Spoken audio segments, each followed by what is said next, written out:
أولا حديث راوړی عن عمران بن حسين رضي الله عنه.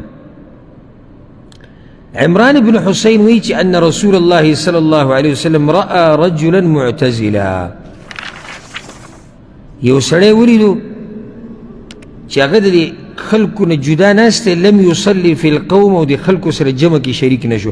د دې حدیث اصل کې اوږده واقعه ده، اوږد حدیث دی، خو دلته یې د ټوټه راوړې ده بس. نو زه هغه اوږد حدیث ته نه ځم، خو دوی په سفر باندې وتي وو د پیغمبر صلی الله علیه وسلم سره. نو یو ځای کې رسول صلی الله علیه وسلم جمع ورکړه، خلک ورسره ولاړو او دا یو کس غاړې ته ناست دی، ډډې ته ناست. فقال يا فلان، پیغمبر صلی الله علیه وسلم فلانیه ما منعك ان تصلي في القوم، څه شي منع کړی وي د دې نه چې د خلکو سره لمونځ وکړي. دلته دا فایده ده کې د زورنې نه او د ملامته کولو نه مخکې پیغمبر د هغه نه وضاحت وغوښت. لکه ډایرکټ په څوک نه ملامته کړي، کیدای شي وزري لکه ته اوس یو سړی وینې په دې ځای کې چې تا منع کړی و چې دلته به نه راځي، مثال راسي او ودري او استاد داسې نه، اول ولي ووایه ولي او څنګه. نو د هغې نه بعد که بیا دې د زورنې لایق و زورنه ورکړه، که د ملامتیا لایق و ملامتی که، خو هسې به شروع نه کړې د ځان. ما منعک ان تصلي في القوم، ته ولې لمونځ نه کوو زموږ سره؟ قال یا رسول الله اصابتني جنابه، یا رسول الله د جنابت په حالات کې ولا ما او بنشتي.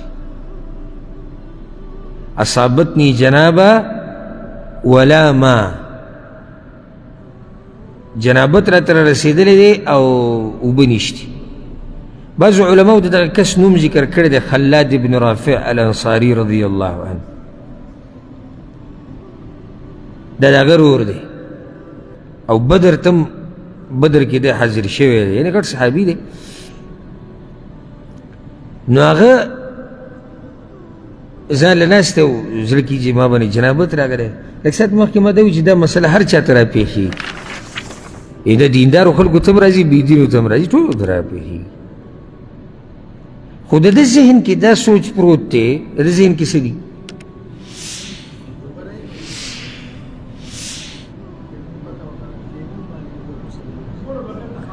بارک الله فیک. یعنی د ذهن کې به دا وي، یا خو د تیمم مسئلې ذهن کې نشته، او یا دا چې د ده ذهن کې به دا وي چې تیمم د هغه اودس ماتي دپاره دی چې په سړي باندې اودس چاردام لازم شوی، غسل نه. ځکه جنابت کې څه واجب شو پته؟ اودس چاردام که غسل؟ غسل. نو ده په ذهن کې به دا وي چې دا خو د غسل مسله ده. تیمم به هله کوي چې په تا باندې اودس چاردام لازم شوی. لکه یو سړی اودس یې مات شو، تشې مچاځې وکړې، ډکې مچاځې وکړې، هوا ترې لاړه، یا به بله څه طریقه. نو دلته به تیمم کې دا خو ما باندې غسل لازم شوی دی، نو دی اوس انتظار کې دی د څه؟ د اوبه نشتي. فقال، نو پیغمبر صلی الله علیه وسلم ورته علیک بالصعید، پاکه خاوره ولټوه، فانه یکفیک، دغه ستا دپاره پوره ده. الصعید په عربۍ کې څه ته وایي؟ هغه خاورې ته وایي چې د ځمکې په دې مخ باندې پرته وي. اگر که علماو نور تعریفونه هم کړي دي، خو مشهور دا دی چې هر هغه خاوره،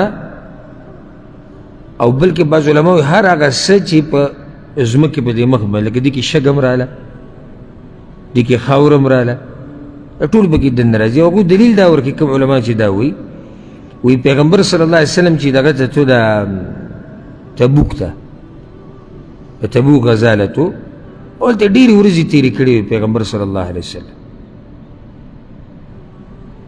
او ته چې د مدینې نه روان شې تبوک ته او په دې لاره باندې ګورې، نو ټولې شګې سرې شګې. او پیغمبر صلی الله علیه وسلم به تیمم کړی، ځکه چې دومره اوږد سفر کې د اوبو حدیثونو کې راځي چې د اوبو کمی ډېر زیات، د خوراک کمی و، هغه په دغې باندې تیمم کړی. نو ځمکې په دې مخ چې څه په دې تیمم کېږي چې ځمکې سره تعلق ساتي. او مشهور قول دا دی چې دې نه مراد پاکه خاوره ده. نو پیغمبر صلی الله علیه وسلم هغه ته دا وایي. دا حدیث یې د څه دپاره راوړو؟ چې اوبه نه تیمم کولی شي، یوه مسله. بله غټه مسله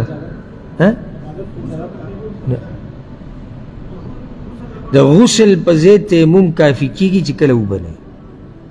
دا ګټه مسله ده. د غسل په ځای تیمم کافي کېږي چې کله اوبه نه وي.